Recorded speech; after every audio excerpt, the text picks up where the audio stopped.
Saludos cordiales a todos los presentes en este primer Congreso Nacional sobre retos y desafíos en la educación multimodal venezolana, marco jurídico y alcance.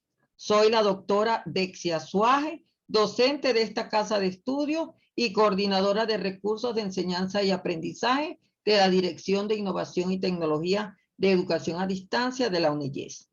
Debo agradecer a todos los ponentes y participantes en este evento que tiene como finalidad mostrar parte de la experiencia a lo largo de todos estos años y los desafíos y retos que la educación a distancia en nuestra universidad y en el país en general ha de sortear para que hoy, después de muchos años, tenga una normativa en el nivel nacional.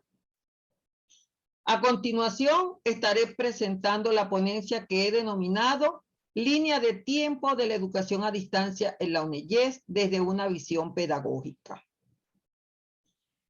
En este sentido, para esta breve disertación, estaré utilizando un recurso pedagógico que nos permite mostrar momentos que han marcado los hechos dentro de lo que es un proceso, en este caso lo que es la educación a distancia en la universidad.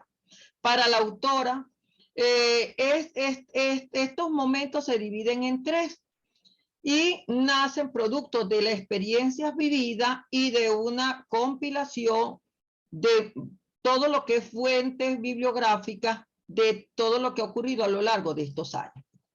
Ahora bien, la educación a distancia en la universidad de manera formal nace en el año 2009 con la aprobación del primer reglamento de educación a distancia, justamente el 20 de abril del año 2009. El segundo momento es el generado a raíz de la pandemia y con la Gaceta Oficial Extraordinaria del 13 de marzo del año 2020 a causa de la pandemia del COVID. Y el tercer momento es este momento post pandemia y que emerge con la aprobación de la normativa de los sistemas multimodales de educación universitaria y de la educación mediada por las tecnologías de información y comunicación, así como por el segundo reglamento aprobado en la UNEYES de educación a distancia. Nosotros, cuando hablamos de este primer momento, no llegó de la nada. Este primer momento formal tuvo unos pasos previos. ¿Cuáles fueron esos pasos previos? El mismo primer reglamento, en la misma resolución del primer reglamento, se pueden observar varios considerandos que indican todo el tiempo y los pasos que se tuvieron que dar para que nos aprobaran el reglamento. Observe cómo la primera propuesta se introdujo en el año 2007. Entonces, del 2007 al 2009 transcurrieron 2 años de lucha para que se nos aprobara el reglamento. ¿Qué se hizo en esos 2 años y previo a esos 2 años? En la universidad se crearon muchos proyectos de extensión, se trabajó con plataformas tanto libres como privativas, se desarrollaron múltiples cursos de capacitación y mucha autoformación por varias personas interesadas en lo que era la educación a distancia. De igual manera se participó en algunos encuentros nacionales en la OCSU, donde se venía debatiendo una propuesta nacional de la educación a distancia en Venezuela. Pero si nos vamos mucho más allá, en el año 1978, en el libro del modelo Neyé, quedó establecido en una de sus partes, decía, la universidad estudia la posibilidad de implementar la modalidad de estudios supervisados a distancia como una vía alternativa de formación para aquellas personas que por encontrarse en determinadas circunstancias de trabajo y distancia, entre otros, no pueden incorporarse al sistema regular de formación académica. Observen que dentro de esa visión de esta universidad experimental se concibió la educación a distancia. Ahora bien, el primer reglamento de educación a distancia de la universidad en el año 2009 dio pie a la primera estructura organizativa que se llamó Secretaría Ejecutiva de Estudios a Distancia, a ciertas políticas que tenían que ver con la parte tecnológica y, por supuesto, a un proceso de análisis y reflexión de cómo íbamos a hacer para que aquel proyecto que tanto costó se consolidara. Necesitábamos formar los talentos. Y es así como nace en el año 2009 el primer programa de formación denominado Programa de Formación para el Personal Docente de la UNED en entornos virtuales de enseñanza y aprendizaje. Ese programa fue diseñado por 6 profesores, 3 del Vicerrectorado de Producción Agrícola y 3 del Vicerrectorado de Planificación y Desarrollo Social. Esos profesores, el profesor Denis León, Luis Amario, Dexia Suaje, quienes hablan, el profesor Juan Rodríguez, Mariel Bizanoja y Jorge Quintero. Ahora bien, este programa de formación, dentro de sus contenidos, tenía 3 grandes líneas. Una de comunicación, cómo estas personas, cómo nuestros profesores podían desempeñarse en espacios distintos a la presencialidad.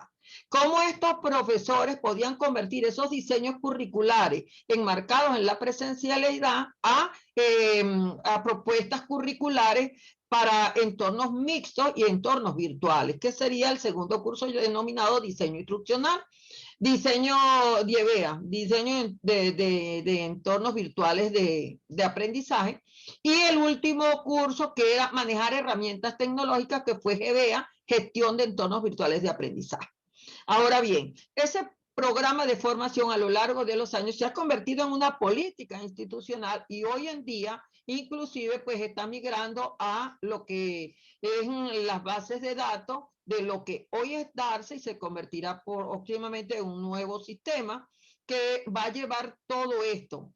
Ahora bien, además de este programa de formación que ha sido exitoso y que ha permitido consolidar un grupo de profesores formados dentro de la universidad, hubo programas como el Programa Especial de Formación Docente, donde se dio en conjunto la UNEYES, el Ministerio del Poder Popular para la Educación Universitaria de Ciencia y Tecnología, así se llamaba ese momento, y la OXU.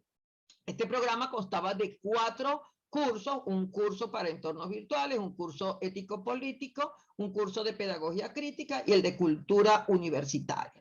Ese curso fue una política institucional por varios años y es uno de los proyectos que en este momento no se está ejecutando.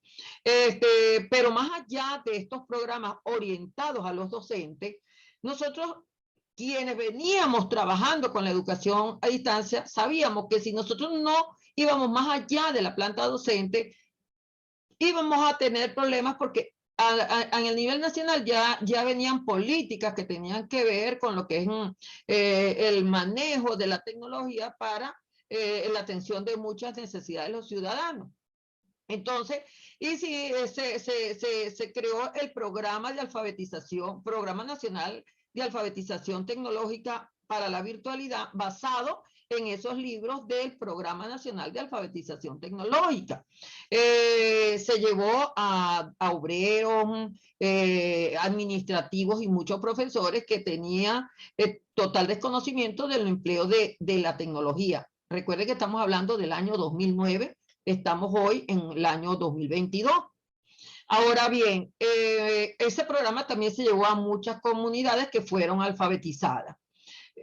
El reglamento también contemplaba la creación de un programa para los estudiantes atendiendo el artículo 33. Entonces se creó un programa para aquellos estudiantes que iban a cursar estudios bajo una modalidad mixta, y posteriormente se creó un programa introductorio para todos los estudiantes de nuevo ingreso. De igual manera, hubo un proyecto para la atención de lo que es el curso introductorio de servicio comunitario y proyectos que fueron y han sido exitosos, y algunos de ellos se han detenido por ciertas circunstancias, que es parte de los retos y desafíos a los que nos tenemos que enfrentar. Ahora bien, no solamente hemos trabajado en proyectos, sino también hemos atendido carreras presenciales, tanto en pregrado como en estudios avanzados, y hemos participado en proyectos especiales tanto en el nivel nacional como internacional, caso del proyecto FIBEN y el proyecto de los Jubines. En proyectos de creación intelectual con pasantes, quienes se han convertido en una generación, hemos estado formando una generación de pasantes que se han ido apropiando de estas herramientas tecnopedagógicas. Igualmente, hemos creado semilleros para la creación de aulas virtuales a través de laboratorios. No solamente nos quedamos en proyectos, sino que mirando hacia lo que es una transformación curricular, no solamente de forma, sino en todos los sentidos, se comienzan a crear carreras aprobadas por el Consejo Directivo bajo una modalidad mixta, pero en la actualidad también se han aprobado carreras bajo una modalidad 100% virtual. Caso es de los proyectos. El primer proyecto que nosotros tuvimos fue el proyecto para egresados en educación especial, y con equivalencia terminaron sus licenciaturas de química, de biología. También está el proyecto de física, de matemática. Hay resultados en algunos de esos proyectos de egresados en nuestra universidad. En la actualidad, pues ya hay aprobadas 2 carreras totalmente virtuales, como es la carrera de educación, mención castellano y literatura, y la carrera de licenciatura en educación, mención geografía e historia. Entonces, vamos dando poco a poco pasos en todo lo que es una transformación que obedece no a una respuesta a la Gaceta, sino a un trabajo que se ha venido haciendo desde el año 2009. Ahora bien, no solamente hemos avanzado en proyectos, también en el aprendizaje y la apropiación de herramientas tecnológicas. En el caso de los sistemas para la gestión de aprendizaje, los MLS, las plataformas, y en el caso de nosotros, la plataforma base, que es la plataforma Moodle, hemos estado trabajando con diferentes generaciones de aulas virtuales, desde aulas de enlace, hemos pasado por aulas iconográficas, aulas a las de 4ª generación, y es parte también de los retos a los que nos enfrentamos, de capacitar a nuestros profesores en el uso de estas herramientas que nos conducen a nuevas propuestas pedagógicas. Ahora bien, ¿qué sucedió después de la pandemia? ¿O qué sucedió durante la pandemia en este segundo momento?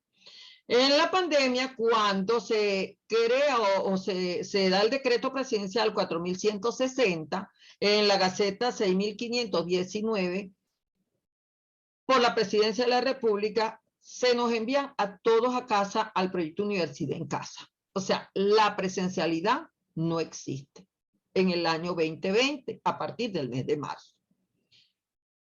Es allí donde la educación a distancia, ese trabajo que se venía realizando a lo largo de muchos años, se consolida. ¿Por qué? Porque la universidad da respuesta a esa educación desde muchas vertientes, trabajando con educación en línea, trabajando con la educación a distancia propiamente dicha, sin el uso de tecnología, sino buscando cómo, aunque existía una separación física, que esos materiales instruccionales pudieran llegar a los estudiantes, y por supuesto con esas nuevas tecnologías, donde comenzamos a utilizar tecnologías no convencionales para la educación, como son las plataformas, sino tecnologías que eran utilizadas para la mensajería, caso de WhatsApp, caso de Telegram, herramientas que no eran para entornos virtuales propiamente de enseñanza-aprendizaje propiamente dicho,